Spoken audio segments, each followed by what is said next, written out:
'cause the city's dying, and they don't know why. So nice to see you all. It's Xavier from the Inner Health Foundation. Today I want to talk about how fortunate we are. Now, for anyone who's paying attention to, say, news channels outside the US, or has traveled a lot themselves, or are tuned in enough to notice people who are struggling financially or homeless in the city, in the town that you live in, there's so many different ways in which we gather perspective on how lucky we are. If our lifestyle is above average, if we have enough money for food and all of our bills, and we have a lifestyle that allows us to have free time and to have access to good, clean water and clean air, then we're really, really fortunate. And I had a direct experience the last 2 weeks being down in Haiti in a place called Jacmel, which is on the coast, which is even nicer than Port-au-Prince, the main city. But just a really strong reminder for me. I've traveled quite a bit in my life, and nonetheless, being in Haiti was a specific, was really challenging in terms of witnessing and seeing how much degradation there is in the environment, the trash, the diesel fuel that is common in most underdeveloped nations. The standard of food and living is really low compared to most places. It's a very poor country. And two things. One is, as I come back to the US, to California, to this insane lifestyle that we lead, where we have so much abundance and so much freedom and so much access to technology and services and restaurants and clean air and clean water and good food, like it's a little overwhelming. I feel like the only time I ever experience what I'd call like a culture shock is really when I come back to this culture. There's something about the adaptability that we all have. I feel like I'm really adaptable going other places and blending into a place, but coming back home and reflecting on the life that I grew up in and that I live in now, and seeing how privileged we are, and yet how empty we often are, and how we take for granted so many things that we become accustomed to, which is natural, but nonetheless an issue. And I think, just coming back to this lifestyle where people are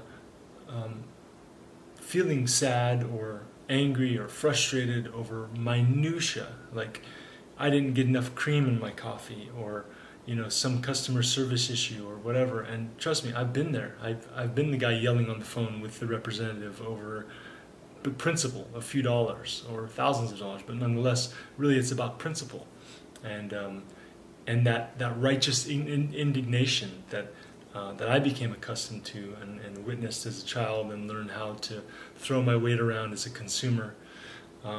So I see all these things, and it's a wake-up call to be away and to be in a place where a system is relatively broken and things don't function in the way that they do here in the West.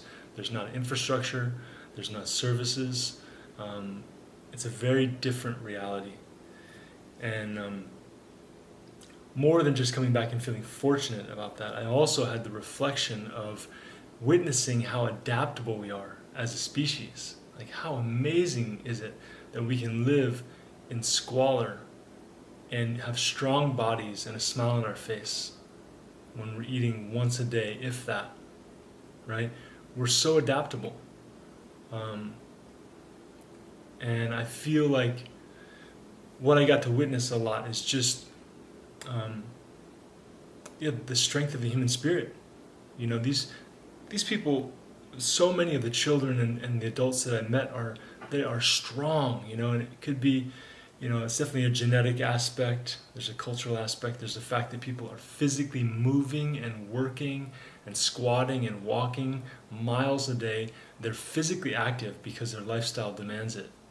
The fact that people are eating one meal, if that, rice and beans and a little bit of veggie, rarely meat if you're poor, and they are muscular and strong and bright and they have energy, and it makes me question all the things I do in my life and wonder if I'm going about it in a way that's maybe a little backwards. Where are these people gathering all their energy? Where are they getting their chi from? I think it's more than genetics. I think it's about belief and a connection with yourself. It's about your perception and your awareness and the way that you move your body and the way that you feel and how you relate to and how connected you are with your own life force. So how much of these people's strength is based in a way of cultivating and absorbing and utilizing chi within and around them that we here in the West we're disconnected from. They're that much closer to an indigenous society, that much closer to indigenous people genetically and energetically.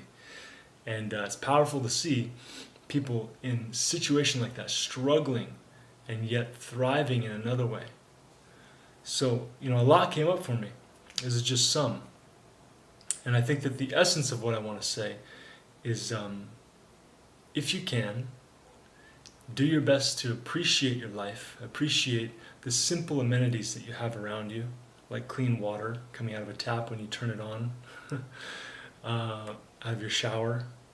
You don't have to worry about getting sick when you take a shower or drink your water. If you live in an area with relatively clean air, breathe that in. Pull that prana, that chi inside you and just savor it, a safe home and good relationships with people that love you. Really honor these people. Honor each other for the simplicity, the fact that we have this time to share with each other and to connect and to be safe and to be peaceful in the way that we relate if we choose to. And savor the food. Savor the high quality, fresh food. Another thing I witnessed is, there's simplicity. There's not a lot of food available. If you don't have money, there's, it's less and less. But if you have money, there's food available. But I question it because even in that situation, the rice, the beans, the chicken, the vegetables, anything that's not being grown there, well, being grown there has got its own toxicity, but anything not being grown there is primarily being passed on by the U.S. and other countries. And I imagine the majority of it is GMO. The majority of it is highly sprayed pesticide crops and preservatives. And so the fact that you can live like many of you do here in the U.S. and in California and have good quality food available to you, give thanks for that. Be appreciative of that. And because it's available, I want to encourage you to buy the highest quality food you can and know that there's a small price increase overall, but the long-term benefit of eating cleaner food is less residue in your body, which leads to less detoxification and less disease over time. So many things to appreciate. And I just wanted to reflect that to you and share that with you. It's been a powerful experience being down there. I witnessed so much love, received so much love from all the children and all the people there. What a beautiful country. What a beautiful country in the mix with just total disaster. And I think, India, I imagine I haven't been to India. I imagine it's very much the same. There's a certain beauty in that polarity, that people like myself want to go and travel and experience that different type of culture. So it was powerful. It was a transformative trip for me, mainly being in service from the beginning, raising money, going down, delivering money to everyone, taking part in daily classes and living in different aspects like the Haitian people taught me a lot about myself and about my life and about human nature in general. So I hope that this serves you in some way, and I encourage you to just love your life, love your people, love the opportunities and the resources you have available to you, and really just be in that much more appreciation because you took the time to watch this.